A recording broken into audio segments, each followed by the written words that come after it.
What if the story of the Tower of Babel isn't actually about why we speak different languages? For centuries, we've been told a simple tale. Humanity gets arrogant, builds a tower to heaven, and God confuses their language as punishment. That's the story we've all been told, but it's at best a massive oversimplification. The real story is buried much deeper. It's a story about power, propaganda, and a deep-seated fear of human unity. The real story of Babel isn't about explaining different languages.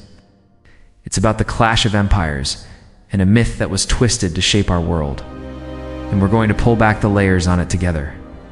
Let's quickly recap the story we all learned. It's all packed into just 9 verses in Genesis 11.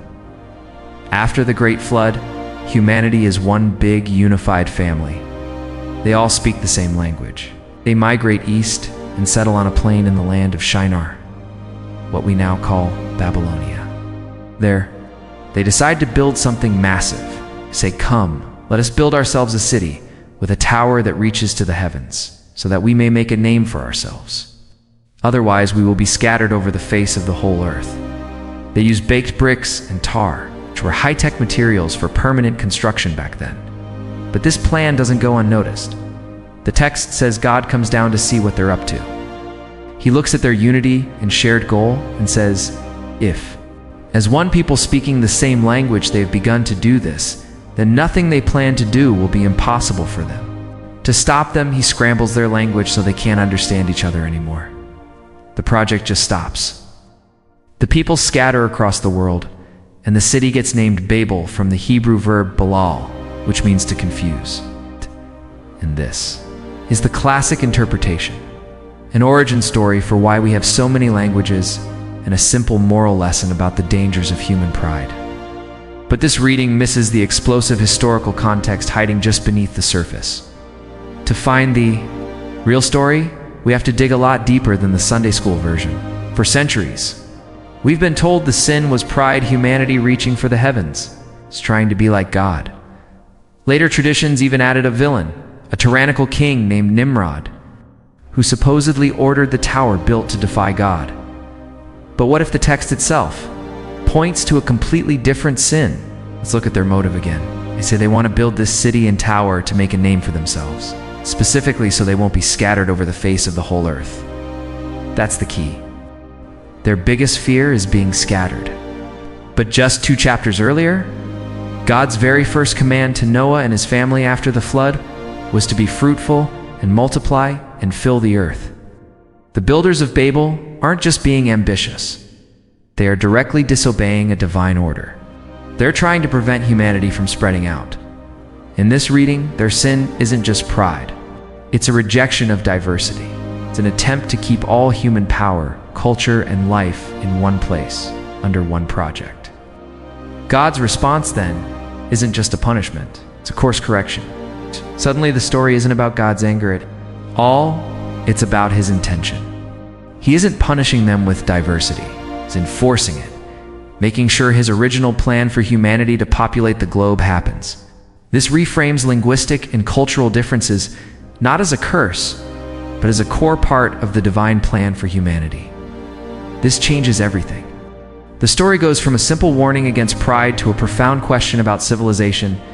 Is it better for humanity to be a single, unified empire or a diverse tapestry of scattered cultures? The Bible here seems to be arguing for the tapestry. So if the story isn't just a timeless myth, where did it come from? The clues are right in the name. Babel, built on the plain of Shinar. This is Babylon. And ancient Babylon was famous for one thing above all else: ziggurats. Ziggurats were colossal, stepped pyramids that served as temple complexes. And at the center of ancient Babylon was the most famous ziggurat of all, Etemenanki. Its name literally means the foundation of heaven and earth. It was a sacred temple dedicated to Babylon's chief god, Marduk, and was seen by Babylonians as a literal connection point between our world and the divine. While its exact origins are debated by historians, we know this was an ancient structure, famously and lavishly rebuilt by King Nebuchadnezzar II in the 6th century BCE. Ancient writers claimed it soared to a height of 91 meters. True skyscraper of the ancient world, though. Archaeology hasn't been able to confirm that exact number now. Here's the crucial part. Many scholars believe the biblical story of Babel was written in its final form during or just after the Babylonian exile in the 6th century BCE. This is when Nebuchadnezzar conquered the kingdom of Judah and marched its people into captivity in Babylon. Imagine you're one of those exiles. You're a captive in this massive, overwhelming foreign city. And dominating the skyline is Exiles, the ultimate symbol of the empire that crushed your home and a temple to a god that isn't yours. It's very likely that the story of Babel takes the most powerful symbol of Babylonian imperial might, flips it on its head. It's a brilliant piece of cultural counter-storytelling. The story of Babel looks at Exiles and essentially says, this tower you're so proud of?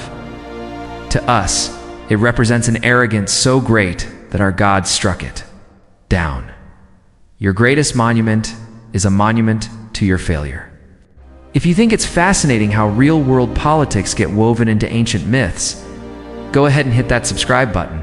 We unpack hidden histories like this every single week. Over time, this original context, the critique of Babylon, faded away. What was left was the simplified moral, pride comes before a fall. And this simplified version became a powerful tool, used in ways the original writers could never have imagined. If it's God's will for humanity to be separated and speak different languages, then what does that mean for anyone who tries to unite people? Throughout history, the story of Babel has been used to look suspiciously at any project of empire or globalization. Any attempt to create a single world government could be painted as repeating the sin of Babel. This was sometimes bent toward darker ends. In the age of European colonialism, for instance, the idea of a divinely ordered separation was twisted to justify racial and cultural segregation. The story became a tool to argue that different peoples were meant to be kept apart, with the colonizing power, of course, at the top of the hierarchy. The myth is still alive in our politics today. Just look at the European Parliament building in Strasbourg. With its strange, deliberately unfinished design, critics immediately dubbed it the new Tower of Babel. They used the ancient myth as a political shortcut to criticize the entire project of European unity as a modern form of arrogant globalism. The story transformed from a critique of one ancient empire into a flexible argument against any project of human unity. So, when you put it all together, the Tower of Babel is so much more than a simple fable. It likely started as a clever political and theological jab by a conquered people against the empire that had enslaved them. It took the central symbol of Babylon, the Exiles Ziggurat, recast it as an icon of failure, while the story uses the confusion of language as its central mechanism. Its deeper purpose wasn't just to explain where languages came from. After all, the chapter right before this one in Genesis already mentions different nations with their own languages. The story was really about identity. It was a declaration that the God of Israel, not the god Marduk of Babylon, was in charge of human destiny. It chose a future of human diversity over a centralized, single empire. The lie was that the story is simple. The truth is that it's incredibly complex, holding memories of real bricks and mortar, the trauma of exile, and the defiant spirit of a people refusing to be erased. And the story of Babel endures because it asks questions we're still wrestling with. We live in a world more globalized than ever. Technology creates a kind of digital Babel, where language is barely a barrier. And yet at the same time, we're seeing this massive resurgence of nationalism and tribalism, a desire to build walls, both real and metaphorical. We're still caught in that same ancient tension, the urge to unite and make a name for ourselves as one people, versus the fear of losing our identity if we don't stick to our own kind. So maybe the Tower of Babel isn't a story about a punishment that created our differences. Maybe it's a story that forces us to ask what we should do with them. It's a mirror reflecting our deepest anxieties and hopes about power, identity, and what it means to be human in a world full of different voices. The great irony is that the confusion of languages, the thing that sounds like a curse in the simple version of the story, is also the source of humanity's incredible cultural richness. Our diversity isn't our failure, it's our most creative and resilient legacy. So what does Babel mean today? Is it a warning against a unified world, or a celebration of the diverse cultures that make it up? And if you want another hidden history, check out our deep dive into ancient Egypt. Thanks for watching.